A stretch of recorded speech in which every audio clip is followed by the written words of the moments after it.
Hello, my name is Anjanae Merida, and I'm excited to talk to you about cultural humility in clinical work. I have started recording this video about, I don't know, 20 times already. I'm being a little too picky, I think, so I'm just going to go ahead and this is going to be the last recording. I apologize in advance for any mistakes that I make, but just know that I'm um, here because this is something I'm really passionate about, and I hope that you can learn something and hopefully apply it to your clinical work. So, the reason we're talking about cultural humility in clinical work is because it's a very important professional competency, right? And not only is it a competency, it's also an ethical responsibility that we all have as clinicians. So this presentation is going to explore what cultural humility truly means and how it differs from cultural competence and how we can use it to strengthen relationships with our clients in a respectful way. So cultural humility is definitely essential, right? It is something that is an ongoing practice if we want to be good at our jobs. Self-reflection and an openness to our clients' perspectives um, make us better clinicians and also create a safe space for our clients where they feel safe, but also appreciated and noticed and seen, and all those necessary components for um, effective treatment.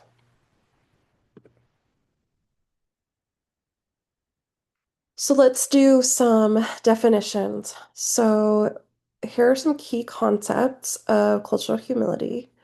Ongoing self-reflection is self-explanatory, right? Just that ongoing need to check in with ourselves, check in with our biases, um, and really do some like inner work, right? Like that work is never over, where it should always be going.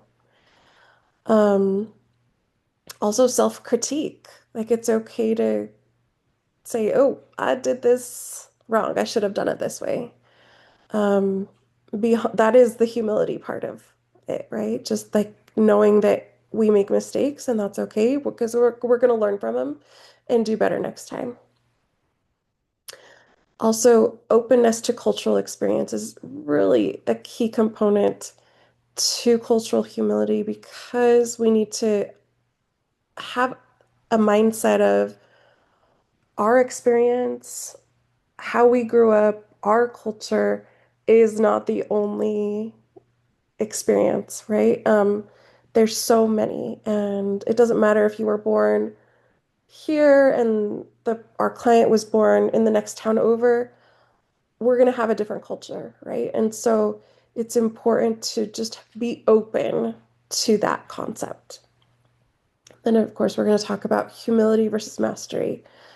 Humility is, and we'll talk about that, but yeah, big difference. This is not we're gonna learn how to be culturally humble, and we'll arrive at a spot. No, this is like I said before, an ongoing process, and we'll never achieve mastery, right? That is the humility part. All right. So here's some learning objectives we'll go over in the presentation today as well. Um, we're going to talk about enhancing therapeutic rapport through cultural humility. We're going to talk about respecting clients' cultural perspectives, identifying any barriers and solutions, and applying practical clinical strategies. So you'll walk away with some tools, some extra tools. All right, so um, When clients sense that we're genuinely interested in understanding their worldview and their values, they will obviously feel more comfortable sharing their stories. This creates that foundation of trust and safety that is probably one of the most important parts of therapeutic work. So, for example, when we approach therapy with humility, which means we're asking rather than assuming, we invite that collaboration, right? It's a team effort. Um, this strengthens that therapeutic alliance, which we know research consistently shows is one of the best predictors of positive clinical outcomes. Cultural humility allows us to meet clients where they're at. It means we honor how culture shapes their identity and how it shapes their communication and how it shapes their healing. We need to validate clients' cultural values, whether that involves the family dynamics, whether that involves spirituality or traditional healing practices. We need to empower them to be their complete, full selves. And a lot of this acceptance is not just verbal, but it's also nonverbal, right? I had a friend talk to me about a client who came to her and was sharing some information that was, I think, would be shocking to any kind of person who's not a therapist.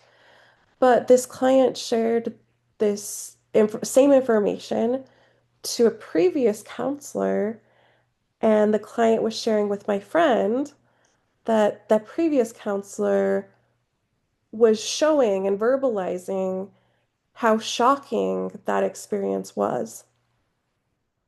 So this obviously that example is a what not to do, right? We don't want to be shocked or show that we're surprised in any way by um, our clients' experiences. Obviously, there's room for like um, bringing our emotions and facial expressions and what have you into the room, but let's not make it about us, I guess. And having that understanding of like, yeah, things like this do happen, and it if it hasn't been our experience, it doesn't mean it doesn't happen. So that's really important to keep in mind. Okay. So even with good intentions, we have some obstacles that are often our own, right? That we create. So those are those implicit biases that can influence our perception and influence our decision making and influence how we treat our client. So it's always important to check in with those biases. Sometimes we can have discomfort with differences, like I was talking about in the example that I shared. This can lead to our client not feeling comfortable, not wanting to share. Um, could even lead to some defensiveness in our client or in ourselves.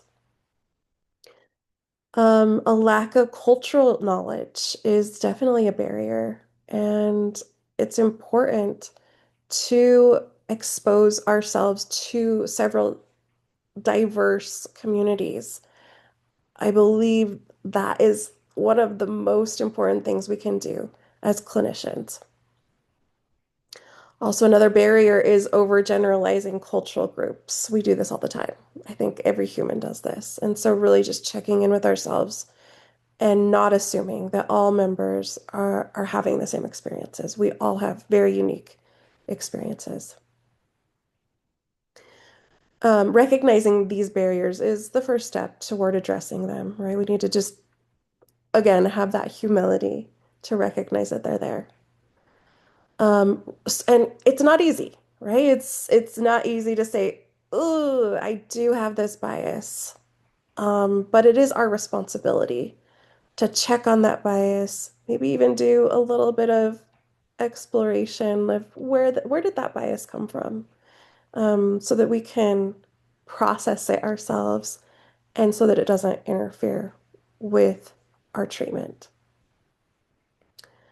It's important to be able to sit with the discomfort, right? And admit when we don't know something, um, and remain open to learning and apologize when we make a mistake.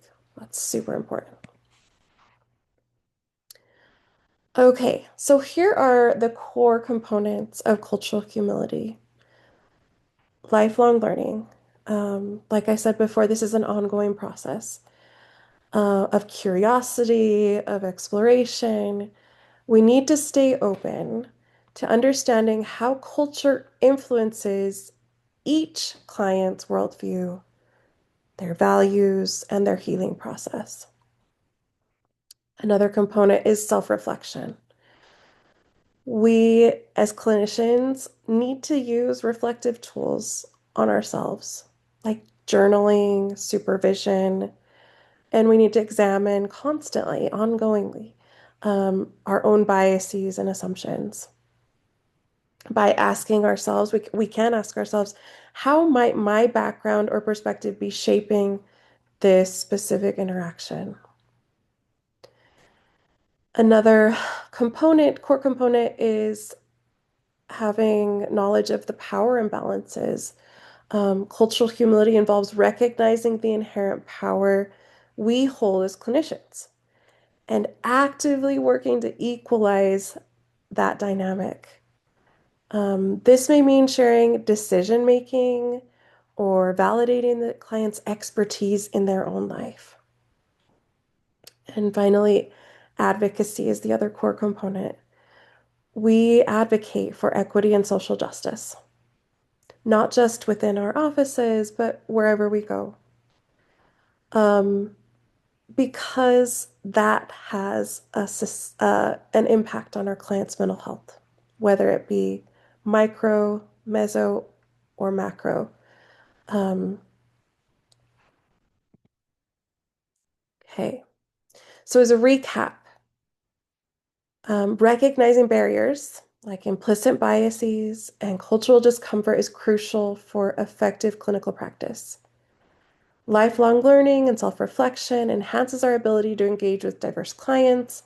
And by addressing these challenges, we're going to build those strong therapeutic alliances that are going to be crucial as we serve our clients.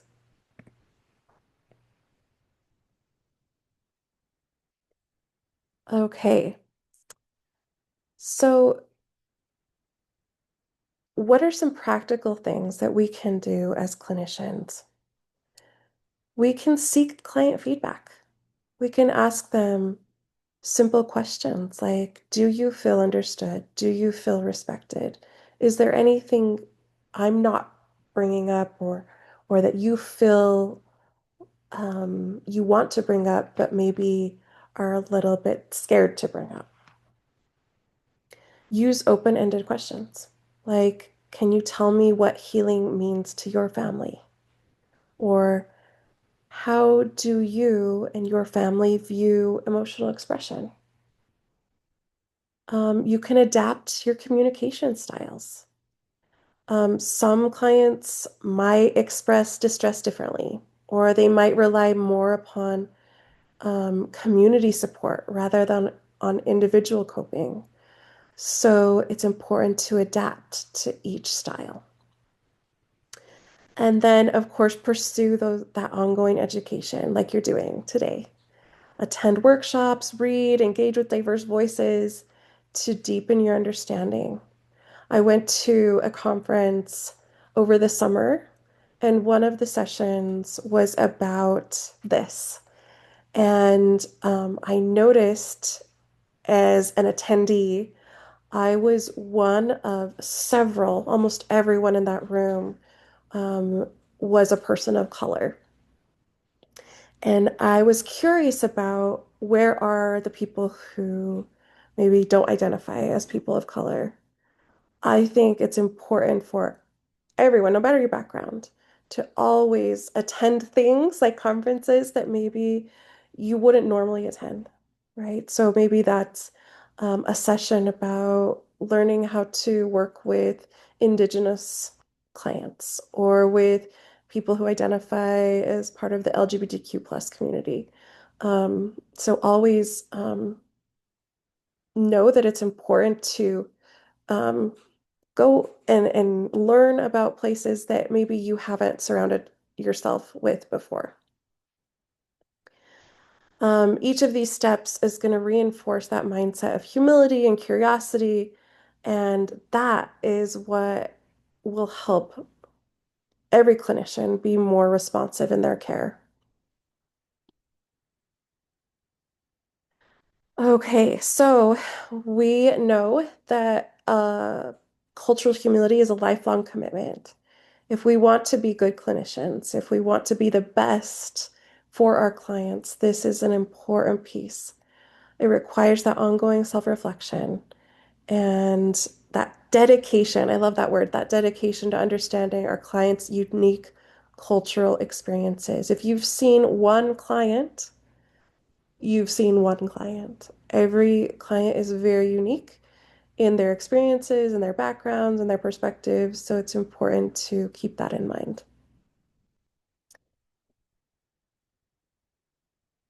So I just want to close with a couple of case examples that you can do some discussion on with your group. The first case example is a clinician misinterpreted a client's reluctance to make eye contact as avoidance. Through self-reflection and dialogue, the clinician learned that in the client's culture, avoiding eye contact was a sign of respect. This awareness transformed their rapport and built trust. Okay, so that's case example number one. So I want you to talk about addressing misunderstandings with each other as a group. And then you can pause right here. Okay, and now this is case example number two, integrating cultural beliefs. So in another example, a client's religious beliefs played a central role in their understanding and healing. By incorporating those beliefs into the treatment plan, the clinician not only validated the client's identity, but also increased engagement and treatment adherence. So go ahead and pause again and have a discussion about maybe you've had experiences where, or similar experiences, where a client had religious beliefs. And yeah, go ahead and have a discussion about that. And then we'll have some, I'll finish after you're done. So take about 5 minutes. Okay, welcome back. So just in closing, cultural humility is not a skill that we master. Like I said before, this is a lifelong commitment. This is something that's ongoing. It never ends. It challenges us to reflect. And we need to listen deeply to our clients. We need to approach every client as if they are the expert, because they are in their own life experience. As clinicians, embracing cultural humility allows us to create those safe spaces where the clients feel seen, heard, and respected. And that's at the heart, we know, of being a truly compassionate and effective therapist. So thank you for joining me today. I encourage you to continue exploring and reflecting and learning about cultural humility. And yeah, I hope it was helpful. Thank you.